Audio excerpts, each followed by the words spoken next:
प्यारे बच्चों, कैसे हैं आप सभी? आशा करते हैं स्वस्थ होंगे और मस्त होंगे। तो आज की इस वीडियो में हम देखेंगे चंद्रलोक में प्रथम बार सुमित्रा नंदन पंत जी का ही लिखा हुआ चीटी का ये दूसरा भाग है।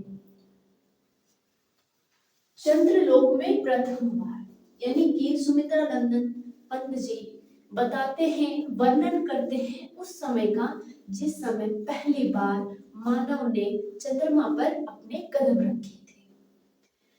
पहली बार कब गए थे चंद्रमा पर? तो हम आपको बता दें 20 जुलाई 1969 को पहली बार नील आर्मस्ट्रांग ने चंद्रमा पे कदम रखे थे। उसी समय का वर्णन करते हैं और कहते हैं कवि, चंद्रलोक में प्रथम बार मानव ने किया पदार्पण। पदार्पण का मतलब होता है पदों का अर्पण करना, यानी कि कदम रखना। छिन्न हुए लो देश काल के दुर्जय बाधा बंधन। कवि कहते हैं जब मानव ने अपने पैर चंद्रमा पर रखे तब छिन्न हुए यानी कि समाप्त हो गए दुर्जय बाधा बंधन। हुए लो देश काल के यानी कि जो देश काल से चले आए हुए ये जो बिना मतलब जीता ना जाने वाले बाधा बंधन था, ये सब क्या हुए? समाप्त हुए। यानी कि पहले के लोग कहते थे ना कि चंद्रमा पर कैसे जा सकते हैं लोग, है ना। अभी भी कोई कोई जो नहीं जान पाते हैं, नहीं समझ पाते इन सब चीजों को, वो सुन करके आश्चर्यचकित हो जाते हैं, है ना। तो वही कहते हैं कि जब चंद्रमा पर मानव ने अपने कदम रखे तो वहां का जो इस देश का, हर देश का, अलग अलग देश का भी जो जीता ना जाने वाले बाधा बंधन थे वो सब क्या हुए? खत्म हो गए। दिग्विजयी मनसुत निश्चय यह महत् ऐतिहासिक क्षण। कहते हैं कवि कि दिग्विजयी मनुसुत, मनुसुत यानी कि मनुष्य, मनु का सुत पुत्र, जरूर ही निश्चय यानी कि ये दिग्विजयी, दिग्विजय का मतलब क्या होता है? दसों दिशाओं में विजय पाने वाले। कवि कहते हैं कि ये जो मनु का पुत्र है यानी कि मनुष्य जो है वो अवश्य ही दसों दिशाओं में विजय पाने वाले हैं। यह महत् ऐतिहासिक क्षण यानी कि जब चंद्रमा पे मनुष्य ने अपने कदम रखे, भू विरोध हो शांत निकट, यहाँ पे टा छूट गई है ना, निकट आए सब देशों के जल। कवि मनोकामना करते हुए कहते हैं कि भू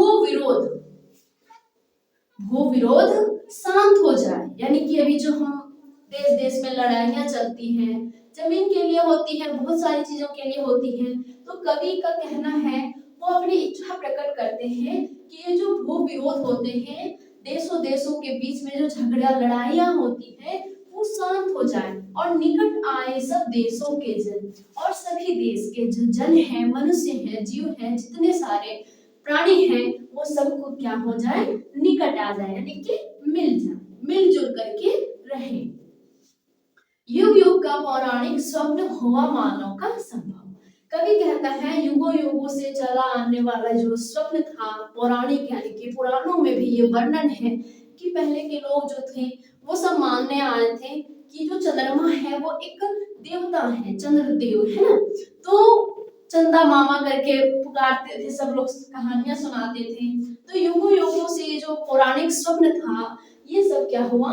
मानव का संभव हुआ, यानी कि पूरा हुआ। सपना जो था ये पूरा हुआ। समारंभ शुभ नए चंद्रयुग का भूको दे गौरव। और अब जो अभी चंद्रयुग का आरंभ हुआ है वो बहुत ही अच्छा है, और वो भूको यानी कि इस धरती को गौरव प्रदान कर रहे हैं। फहराए ग्रह उपग्रह में धरती का श्यामल अंचल। कवि कहता है कि सिर्फ इस चंद्रमा पे ही नहीं, अन्य जो ग्रह है, उपग्रह है, इन सब पर धरती का श्यामल अंचल यानी कि कोमल अंचल फहराया जाए।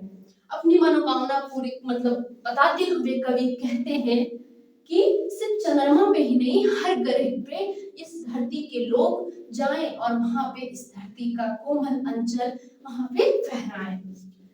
सुख संपद संपन्न जगत में बरसे जीवन मंगल। और कवि कहते हैं कि इस जगत में सभी चीजों की जो कामनाएं हैं, जरूरत है, वो सब पूरी हो जाए और पूरे सभी के जीवन में मंगल ही मंगल बरसे, यानी कि सबका जीवन खुशहाल हो जाए।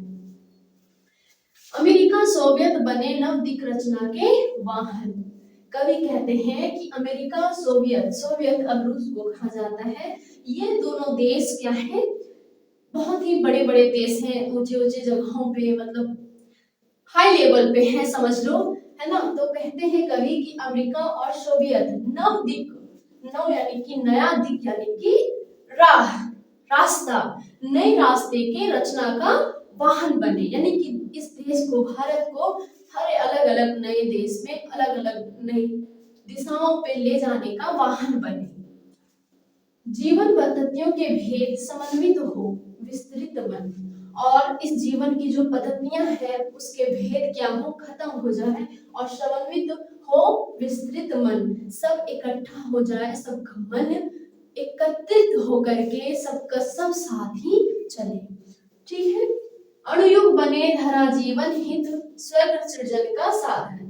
कवि कहता है कि जो अभी अणुयुग है, यानी कि विज्ञान का युग है, वो हमारे जीवन का अच्छे कार्यों के लिए बने, यानी कि धरा जीवन हित का, हमारे भले कार्य को लिए बने, स्वर्ग सृजन का साधन, और हम इस धरती को ही स्वर्ग बना दे। जैसे अभी हम बम जोड़ते हैं, ये सभी तो हमसे ही बनते हैं, है ना, तो वो फटने के बाद कितना नुकसान हो जाती है। तो वही कवि कहते हैं ये सब सारी चीजें खत्म करके इस विज्ञान को अच्छे कार्यों के लिए बनाया जाए और अपने इस धरती को ही स्वर्ग बनाया जाए। मानवता ही विश्व सत्य, भू राष्ट्र करे आत्मर्पण। कहते हैं कवि कि मानवता यानी कि इंसानियत ही इस विश्व का सबसे बड़ा सत्य है। भू राष्ट्र करे आत्मर्पण, और इसके प्रति ये धरती जो है, पूरे धरती के जो देशवासियां हैं इनके प्रति आत्मर्पण करें, यानी कि मानवता के पीछे अपने जीवन को लगा दें। धरा चंद्र की प्रीत परस्पर, जगत प्रसिद्ध पुरातन।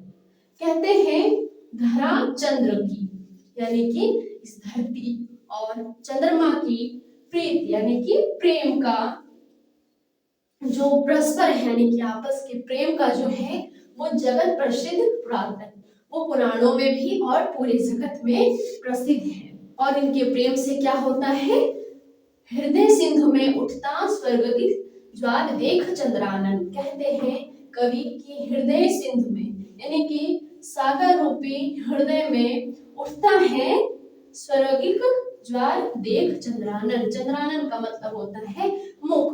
जब पूर्णिमा के दिन चंद्रमा पूरी तरह से पूरा हो जाता है, तब जो सिंधु है यानी कि सागर है, उसमें स्वर्गिक लहर उठती है। जो सागर में ही तो, समुद्र में ही तो लहर उठने की वजह से बाढ़ आती है ना। तो चंद्रमा के जो पूरा हो जाती है पूर्णिमा के दिन, तब जो उनका मुख है, सागर रूपी जो हृदय है, सागर का हृदय रूपी जो समुद्र है, वो क्या होता है, लहर में बदल जाती है।